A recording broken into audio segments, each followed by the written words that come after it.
నమస్కారం అండి. నమస్కారం. కమాల్ మాటలు ఏంటంటే, మన దేశానికి మొదట ప్రధానమంత్రి గారు ఎవరండి? స్వర్గీయ పండిత్ జవహర్లాల్ నెహ్రూజీ గారు.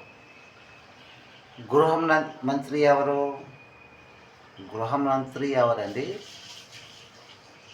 లోహపురుష్ సర్దార్ వల్లభాయ్ పటేల్జీ సాబ్ గారు. కమాల్ మాటలండి. అప్పట్లో 10 రాజనీతి నేత గన్సే ఉండేవారు కదండి. అందులో 12 సీట్లు, అంటే అప్పుడు ఎలక్షన్ ఫైటింగ్ పోటీ అయింది. ఎవరెవరికి? సర్దార్ వల్లభాయ్ పటేల్జీ సాబ్జీ గారికి, పండిత్ జవహర్లాల్ నెహ్రూజీ గారికి. అప్పుడు బాబూజీ మహాత్మా గాంధీజీ పోటీ పెట్టించారు. ఆ 15 సీట్లలో 12 సీట్లు సర్దార్ వల్లభాయ్ పటేల్జీకే ఓటేసి ఎన్నుకున్నారు. ఆ 3 సీట్లు, ఆ ముగ్గురు రాజకీయ నాయకులు ఎవరు తెలుసండి? ఎవరికి తెలియదు. హిందుస్థాన్లో ఏ మీడియా ప్రెస్ రిపోర్టర్ ఎవరికి తెలియదు ఆ ముగ్గురు ఎవరు. అది ఎవరికి తెలియదండి. ఈ 12 సీట్లు ఓటేసి సర్దార్ వల్లభాయ్ పటేల్జీ గారికి ఎన్నుకున్నారు. ఆ పండిత్ జవహర్లాల్ నెహ్రూజీ గారికి 0. ఇది కమాల్ మాటలు. అప్పుల్లో ఒకరికొకరికి మన్నత, అంటే గౌరవించుకోవడం ఒక ఉండేది.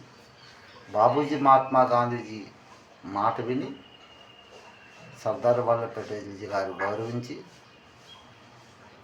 సర్దార్ వల్లభాయ్ పటేల్జీ గారికి మన హిందుస్థాన్కి గృహ మంత్రిజీగా గద్దె మీద కూర్చోబెట్టారు. పండిత్ జవహర్లాల్ నెహ్రూజీ గారికి మన హిందుస్థాన్ మొదట పండిత్ ప్రధానమంత్రిజీగా గద్దె మీద కూర్చోబెట్టారు.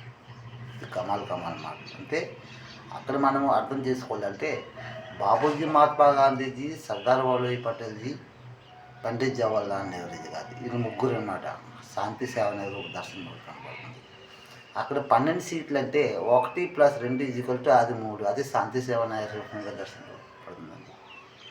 దేవుడు సంఘర్షం సంవాదం అంతరంగం మాటలంటవి.